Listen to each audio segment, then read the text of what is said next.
할렐루야, 할렐루야, 아멘. 우리 하나님을 찬양합니다. 오늘 함께 나눌 본문의 말씀은 잠언서 24장 16절 말씀입니다. 대저 의인은 7번 넘어질지라도 다시 일어나려니와 악인은 그 재앙으로 인하여 엎드러지느니라. 제목을 잡는다면은 실패 속에서 배우는 교훈, 그렇게 좀 잡아봤습니다. 우리 인생에 적지 않은 실패들이 있습니다. 7번이 아니라 70번도 넘어지는 경우가 우리가 얼마나 많습니까? 저 역시도 성장 과정 가운데 적지 않은 실패를 한 사람 중에 한 사람입니다. 지금은 목사가 되었고 또 선교사가 되었고 또 영어 설교를 좀 하니 이러지만은 다시 한번 과거를 돌이켜보면은 욥처럼 내가 의로울지라도 고개를 들지 못할 것은 내 속에 부끄러움이 가득하니이다 고백했습니다. 그렇습니다, 여러분. 한번 좀 잘 나가는 사람들도 내면 속을 들여다보면은 참 부끄러운 모습들이 많습니다. 우리의 믿음의 조상 야곱 역시 여러분, 참 제가 이 고등학교 시절에 성경을 읽으면은 야곱이 왜 우리의 믿음의 조상인가 의심스러웠어요. 자기 아내를 그렇게 내줄 정도로 자기 목숨을 위해서 말입니다. 그런 사람이 나의 믿음의 조상인가? 사실 그렇게 싶었거든요. 한편으로 그렇게 존경할 게 많이 있지만은 정작 정말 중요한 내 아내를 어떻게 그렇게 왕에게 내줄 수 있습니까? 그런데 아브라함을 따라가는 우리 또한 적지 않은 실패와 부끄러움이 가득한 내 모습을 보게 됩니다. 저는 어릴 때부터 축구를 좋아했습니다. 그래서 이 동네 아이들과 함께 항상 축구를 했고요. 잘한다 하다 보니까 나도 모르게 축구 선수가 제 꿈이었습니다. 그러다 보니까 공부는 항상 반에서 보통 정도. 또 우리 아버님이 그렇게 열심히 하라고 소리 안 하세요. 야, 보통만 해라. 늘 그러셨어요. 그런데 사실 보통만 해보니까요, 대학에 다 떨어지더라고요. 따라서 축구를 좋아하다가 그래도 여러분 또 중학생이 되면 이 이성에 눈을 뜨지 않습니까? 그런데 어느 날 등교를 하면서 쳐다본 이 여학생이 마음에 드는 것이요. 그렇게 아름다울 수가 없습니다. 그 시간에 맞추어서 항상 학교를 갑니다. 그런데 나도 모르는 사이에 이 짝사랑의 열매가 맺어지기를 시작하는 겁니다. 여러분, 원래 짝사랑을 하게 되면은 상대는 천사처럼 보이고 나는 바보처럼 느껴집니다. 한번 경험해 보셨습니까? 이 짝사랑의 장점도 있지만은 짝사랑의 이 고통은 말로 다 할 수 없이 큽니다. 따라서 너의 침묵에 내 말은 나의 입술, 이런 노래 참 좋아하게 되죠. 아울러 어디로 가나 어디로 갈까 길을 잃고 헤매는 사슴 한 마리, 이런 노래를 참 좋아했던 것 같습니다. 그러면서 때로는 느낌이 오면 시도 씁니다. 고요한 밤이 되면 이 밤도 당신을 그리는 마음은 깊어만 간다. 미워하며 사랑하였다. 괴로워하며 사랑하였다. 빗소리 들리는 밤일 때면 더욱 뼈아프게 사무치는 그대 모습. 이런 날 나는 경멸해야 하나. 하지만 사랑은 후회하지 않는 거라고. 고등학교 1학년 때 한번 대시를 해보죠. 그래도 제가 이 어릴 때부터 이 명화극장을 많이 봤어요. 그런데 이 주말의 명화 옛날에 있었지 않습니까? 그러면 그 명화극장을 보면서 제가 이 필기를 막 합니다. 왜냐니까 진짜 사랑하는 사람에게 좀 어떤 말을 해야 될지 말입니다.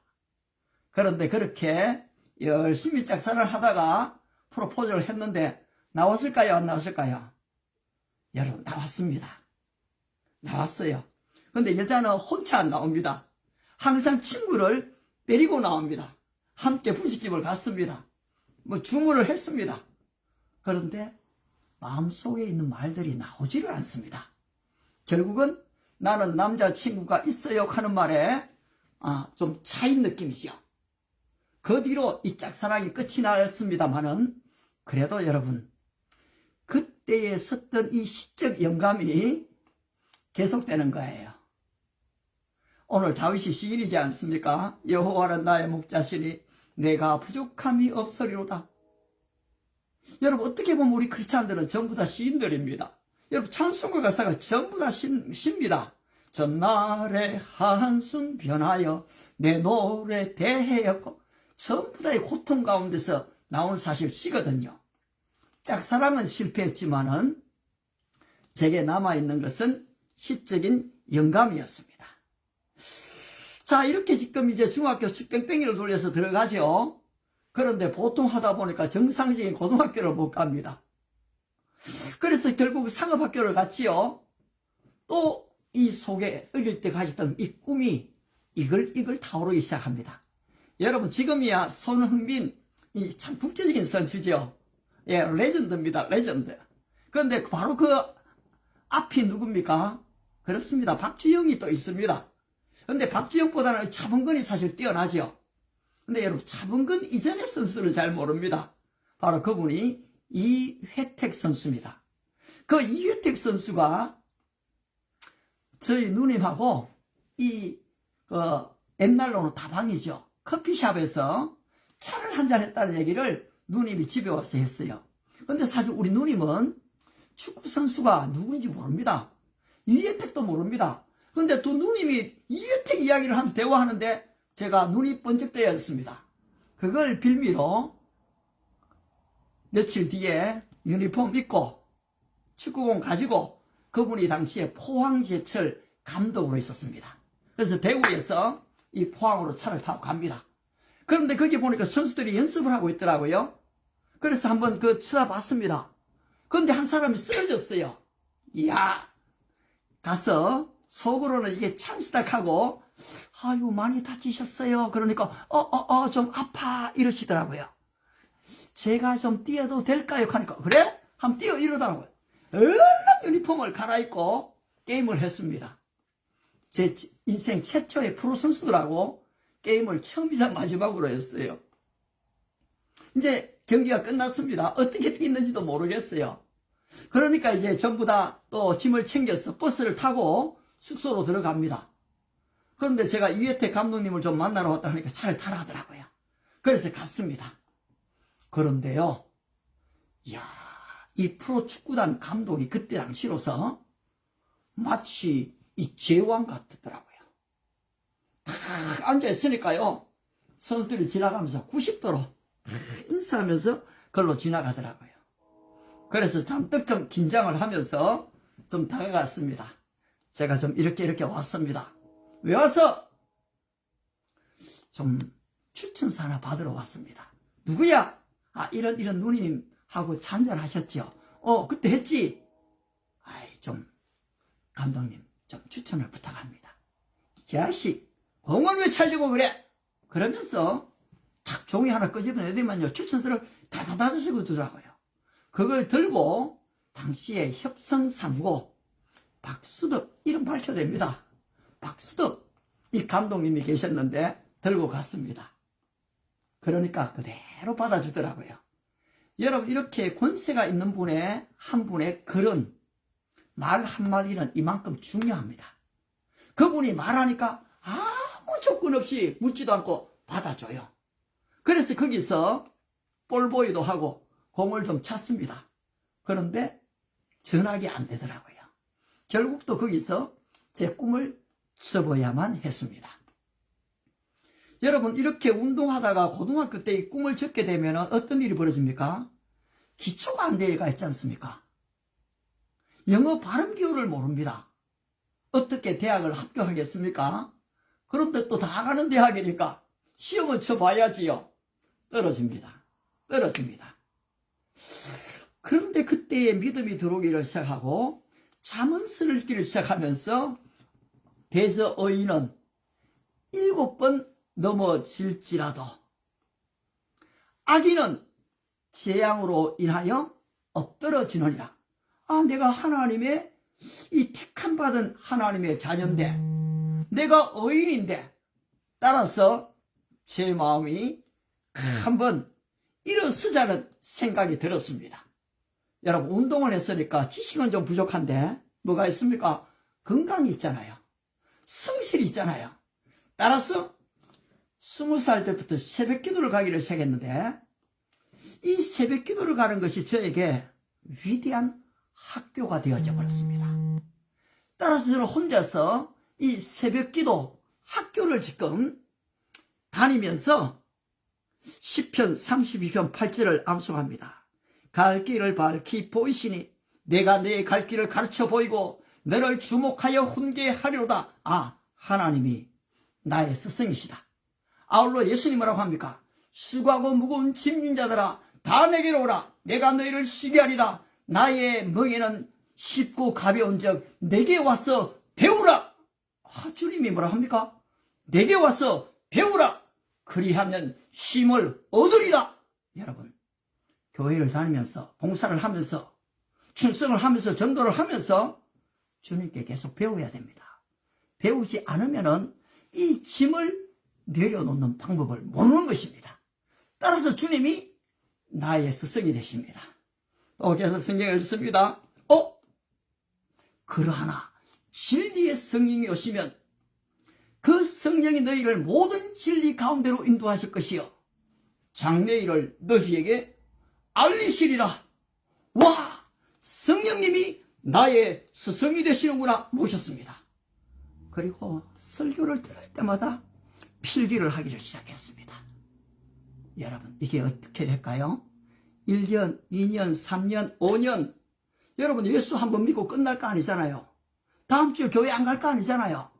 그러면은 성경을, 말씀을 듣고는 계속해서 한번 적어보는 겁니다.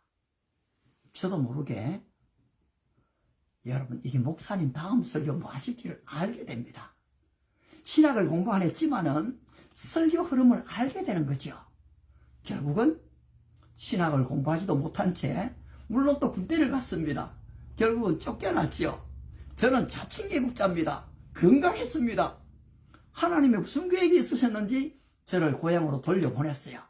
결국은 전도사로 가게 됩니다. 신학을 하지 않은 채요.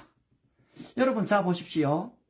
이렇게 젊은 나들의 꿈들이 다 지금 파괴되는데, 사랑도 실패하고 공부도 실패하고 대학도 실패하고 또 그 다음에 뭐 전도사로 가서도 한번 또 프로포즈 해보죠. 또 그것도 실패하고 다 실패합니다.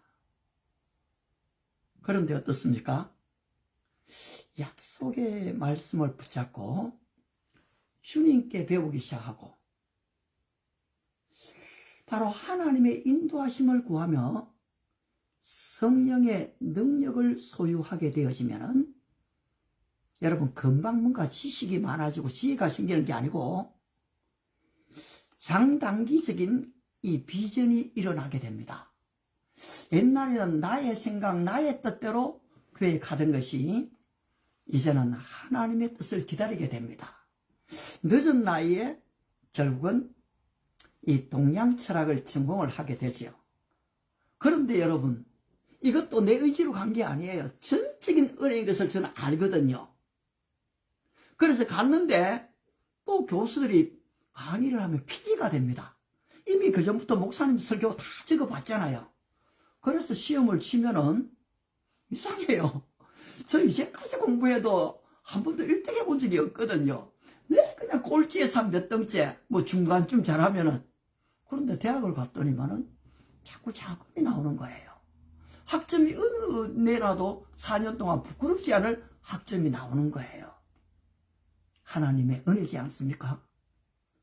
여러분, 우리가 이렇게 실패한 것 같지만은 끝까지 주님 곁에 붙어 있어 보면은 성령님께 배우게 되면은 여러분, 우리 속에 아이디어들이 생겨납니다.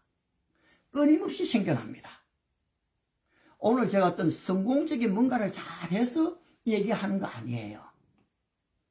어떤 면에서 우리 인생에서 우리 모두가 넘어지고 자빠집니다. 근데 여러분, 너무 성공한 것처럼 보인 사람, 성질로 생각하는 사람 별로 상관없습니다. 왜냐하니까 바울은 너희가 성질로 생각할 때 넘어질까 조심하라 하거든요. 단지 주님의 은혜가 드러난다면, 주님의 이름이 드러난다면 우리는 일어설 이유가 있습니다. 성공할 이유가 있습니다. 영광의 자리에 들어갈 이유가 있는 것입니다. 따라서 예수의 이름으로 나는 일어서리라. 원수가 날 향해 와도 넘어지지 않으리.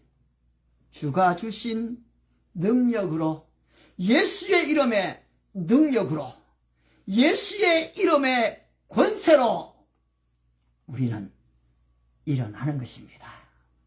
사랑하는 우리 청년 여러분, 가난한 성도 여러분, 교회를 오히려 대적하는 여러분, 하나님의 약속을 한번 잡아보십시오. 대저 의인은 7번 넘어질지라도 다시 일어나려니와. 여러분, 오늘 여러분 인생에 넘어지셨나요? 주님의 이름으로 일어서십시오. 주님이 여러분과 함께 하십니다. 궁극적인 승리를 가져왔을 때 그리스도의 이름에 높여드리는, 진짜 요셉이 마지막에 뭐라고 얘기합니까? 형이여, 근심하지 마십시오. 한탄하지 마십시오. 생명을 구원하시려고 당신들 앞서 나를 보내셨나이다. 그 요셉이 그렇게 성공한 이후에 하나님의 영광이 드러난 것입니다. 이와 같은 은혜와 축복이 여러분 모두 위에 함께 하시기를 축복합니다. 아멘.